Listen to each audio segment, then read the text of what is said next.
Ishan Times TV YouTube channel पर आप सभी का स्वागत है। मैं आज हरियाणा के एक वरिष्ठ नेता जो कि जननायक जनता पार्टी के जिला पंचकुला के शहरी अध्यक्ष हैं, साथ ही साथ ये यहाँ पंचकुला से ही एक नगर निगम में जो कि वरिष्ठ पद पर थे, एग्जीक्यूटिव ऑफिसर के पद से रिटायरमेंट के बाद इन्होंने राजनीति में कदम रखा। उसके बाद इन्हें सारी जानकारियां हैं शहर के बारे में और इस शहर को अच्छा से अच्छा बनाने में इनका योगदान वर्षों तक इस पंचकुला वासियों ने देखा है कि कई वर्षों तक का इनका जो पूरे जीवन काल की नौकरी का पूरा जीवन काल का अधिकतर समय इनका पंचकुला में बीता और उसको इन्होंने पंचकुला को कितना बेहतरीन बनाने के लिए कार्य किया, उस पर भी हम बात करेंगे। और मैं आपका परिचय कराता हूँ OP सिहाग जी से, जो कि यहाँ हमारे पंचकुला के एग्जीक्यूटिव ऑफिसर से रिटायरमेंट के बाद जननायक जनता पार्टी के जिला शहरी के जिला अध्यक्ष हैं। मैं OP सिहाग जी से पहला सवाल पूछता हूं कि सबसे पहले मैं आपसे ये बात जानना चाहता हूं कि जो 2 दिन पूर्व जो मुख्यमंत्री जी की कैबिनेट की मीटिंग में जो औद्योगिक नीति, उस पर हम आपसे बात करेंगे। औद्योगिक नीति में जिन्होंने आरक्षण की बात की उस पर हम बात करेंगे। इसके अलावा हम आपसे बात करेंगे आपके नगर निगम में आप उच्च पद पर थे, उसमें थी नगर निगम को 2 भागों में विभक्त किया कि जिसमें कि कालका पिंजौर को लेकर के एक नगर परिषद का जो गठन किया सरकार ने, उस पर आपका क्या कहना होगा, पार्टी का क्या रुख होगा। साथ ही साथ मैं नगर निगम पंचकुला के अंदर कितना विकास कार्य और हो सकता है उस पर मैं आपको बताऊंगा। सबसे पहले मैं बात करता हूं जो 75% औद्योगिक नीति को लेकर के जो बात हुई है सरकार के द्वारा, उस पर आप क्या कहना चाहेंगे? धन्यवाद राय साहब, मैं आपके चैनल का सबसे पहले धन्यवाद करता हूं। कैबिनेट में बड़े जो 2 दिन पहले मीटिंग हुई थी हरियाणा की कैबिनेट की, 2 बड़े महत्वपूर्ण फैसले उसमें लिए गए हैं। पहला जो आपने जिक्र किया 75% युवाओं को नौकरी देने का, बहुत ऐतिहासिक फैसला है स्थानीय युवाओं को। इसमें हरियाणा के जो युवा हैं जिनका यहाँ के रहने वाले हैं, डोमिसाइल यहाँ का है, उस बारे में जो निर्णय लिया गया है बहुत ही ऐतिहासिक फैसला है। जहाँ हरियाणा के जो स्किल्ड अनस्किल्ड या 50,000 से कम जिनकी तनख्वाह है और प्राइवेट जो संस्थान हैं, इंस्टीट्यूशन हैं, फैक्ट्रियाँ हैं, चाहे किसी तरह का प्राइवेट को काम कर रहा है, 20 से ज़्यादा जहाँ पर लेबर है, तो वहाँ पर सभी जगह ये फैसला जो कि मेरे नॉलेज में है लागू होगा। और काफ़ी राज्यों में पहले से ही कहीं 90% कहीं 80% इस तरह के प्रावधान हैं। तो दुष्यंत चौटाला जी और हमारी पार्टी ने चुनाव में घोषणा पत्र में रखा था कि अगर सरकार बनती है हमारी तो हम 75% नौकरियाँ हरियाणा के स्थानीय नागरिकों को देंगे। वो वादा दुष्यंत जी ने पूरा किया है और CM साहब की अध्यक्षता में जो बैठक हुई कैबिनेट की, उसमें उन्होंने मोहर लगा दी है। तो बड़ा अच्छा फैसला है और बड़े दूरगामी परिणाम हरियाणा के युवाओं के भविष्य के लिए ये होंगे। बड़ा अच्छा एक सवाल कुछ राजनीतिक दलों ने आवाज़ इसमें आपत्ति उठाई है कि इसमें कि जातिगत आधार पर आरक्षण की बात नहीं की है सरकार ने, जबकि सरकार ने कहा कि स्थानीय जो भी हों सरकार ने इस चीज़ को क्लियर करने की कोशिश की है कि जो भी स्थानीय होंगे उनको हम नौकरी पर रखेंगे। लेकिन राजनीतिक दल आरोप लगाते हैं कि उनको जातिगत आधार पर भी आरक्षण में लेना चाहिए। मैं थोड़ा क्लियर कर दूं राय साहब कि हरियाणा सरकार द्वारा पहले से ही आउटसोर्सिंग पर जो एम्प्लॉयज लगते हैं, चाहे वो ठेकेदारों के थ्रू हो, चाहे गवर्नमेंट डायरेक्ट लगाती है, जो पॉलिसी आउटसोर्सिंग पॉलिसी 1 और 2 है, उसमें ऑलरेडी प्रावधान है, बाकायदा डायरेक्शन है भाई वो जाति के हिसाब से आप लोगे, तो अंडरस्टूड है, वो तो ऑलरेडी है ही है, कोई इसमें कोई अलग से करने की जरूरत नहीं, जहाँ तक मैं समझता हूँ। इसका मतलब जातिगत आधार पर भी ऑलरेडी है। क्या प्राइवेट नहीं, जो सरकारी उसमें तो चलता है, प्राइवेट तो वो संस्थान ये कर पाएंगे? नहीं, मैं क्या करूँ आपको, अब कॉन्ट्रैक्टर हैं कोई, वो कॉन्ट्रैक्ट लेते हैं तो उसको उनको ये प्रोविजन है, गवर्नमेंट की हिदायतें हैं भी आप आरक्षण का ध्यान रखें।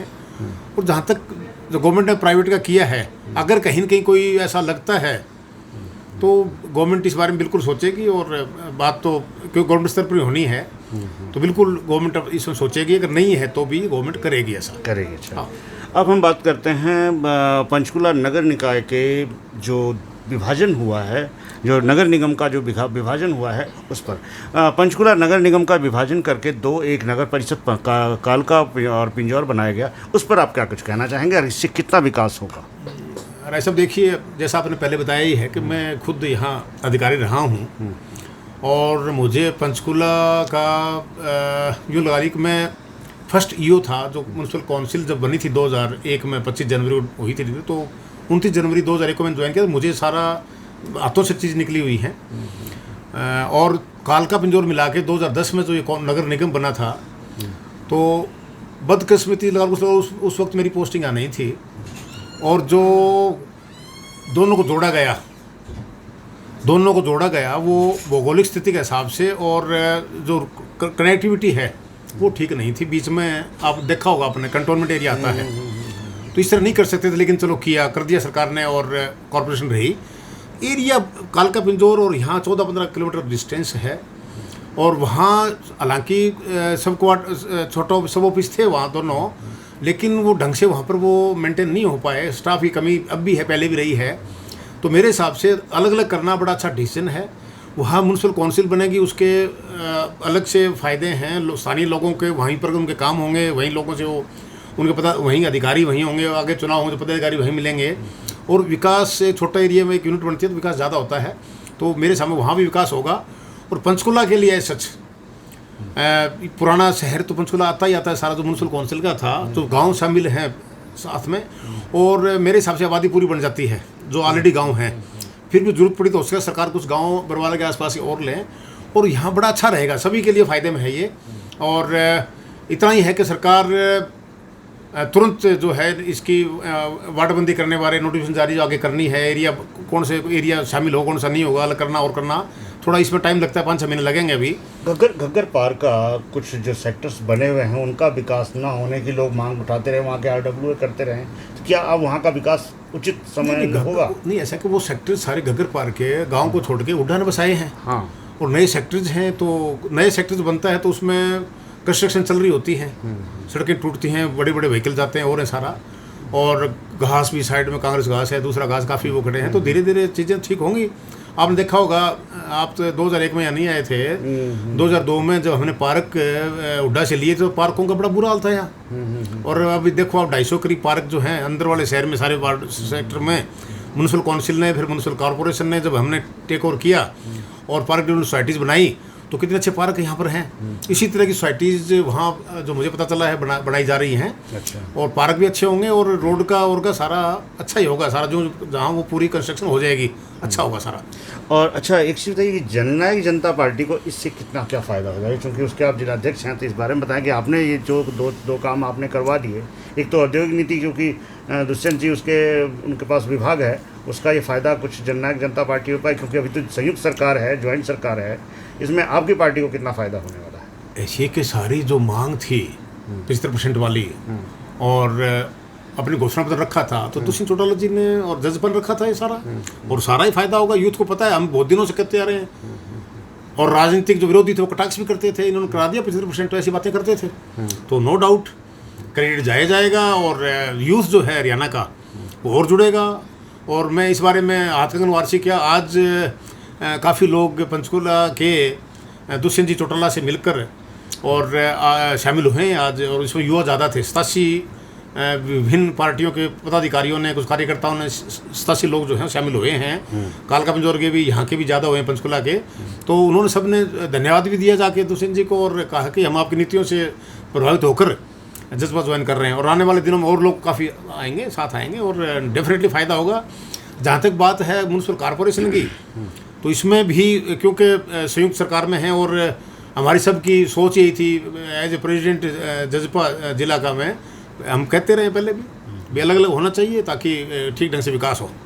मैं एक सवाल आपसे करूँगा कि नगर निकाय और नगर निगम के दोनों जो हमारे जो बने हैं, नगर परिषद और नगर निगम, इनमें अब चुनाव भी होंगे, इसमें क्या आप अलग से चुनाव लड़ेंगे या संयुक्त रूप से ही लड़ेंगे? इस पर क्या कोई बातचीत हुई क्या? देखिए जहाँ तक बात चुनाव लड़ने की है, अभी तो टाइम लगेगा। अभी दोनों जगह कम से कम में नेक्स्ट ईयर के फरवरी या मार्च में जाके चुनाव के आसपास हो पाएंगे, क्योंकि अभी प्रक्रिया बहुत होती है।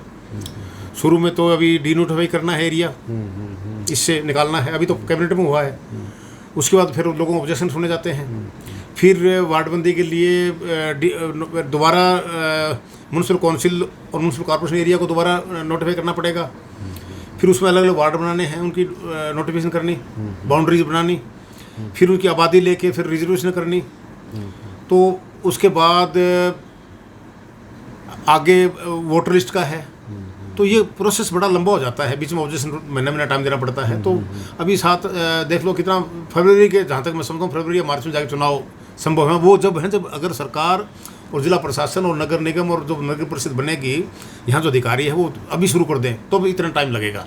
आप अपने कार्यकर्ताओं को कह चुके हैं कि आप लोग भी तैयार नहीं, हैं? ये तो मैं बता रहा हूँ, तो अभी इसमें टाइम है और हमने तो पहले ही कर रखा है भाई। अगर यहाँ जिस तरह पहले बात थी, तो अब तो मेयर के चुनाव डायरेक्ट होने हैं, तो अगर हाईकमांड पार्टी की तरफ से आदेश होंगे और बिल्कुल तैयार हैं आप लोग तैयार हैं? बिल्कुल तैयार हैं, बिल्कुल तैयार हैं, चुनाव लड़ेंगे। और मुझे लगता है कि यहाँ शहर के लोगों को पता है, वर्किंग का और का सारा देखा हुआ है, और ये सामने किसी पार्टी कोई भी कैंडिडेट हो, अगर एक्सपीरियंस के हिसाब से और जो काम करने का तरीका उस हिसाब से, तो आई थिंक सामने को टिक नहीं पाएगा, लोग साथ देंगे। शहर में और क्या कुछ नया करने की क्या ज़रूरत है? क्या आपका सपने हैं कुछ और पंचकुला के? और पंचकुला क्या, देखिए क्या चीज़ आने की? पंचकुला से आगे हिमाचल शुरू होता है, पहाड़ियाँ शुरू हो जाती हैं आगे कालका बिजोर में। तो सबसे बड़ा अगर यहाँ ध्यान दिया जाए तो टूरिज्म में बड़ा भारी स्कोप है। और टूरिज्म या टूरिस्ट कब आते हैं? जब आप कुछ चीज़ें यहाँ पर ऐसी बनाएं जिसमें लोग देखने आए। अब इस शहर में नो डाउट कुछ चीज़ें हैं ऐसी, गुरुद्वारा हो गया, बड़े वाला मंदिर है, नाडा साहब हो गया, चंडी नाडा साहब का है, अपना माता मनसा मंदिर है, ठीक है जी। और एक यहाँ पार्क है, ये जो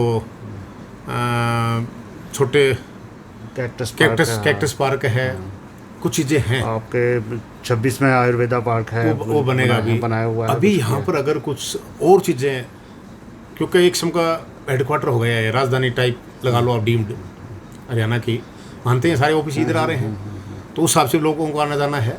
कुछ चीज़ें ऐसी यहाँ अगर बनाई जाएं, बड़ी एक अलग से झील बने, सड़कें यहाँ की हैं अच्छी ढंग से हों, फुटपाथ अच्छे बने, राउंड अबाउट नो डाउट पीछे एफर्ट हुआ था, उनको तरीके से हो, म्यूजियम बने यहाँ पर, और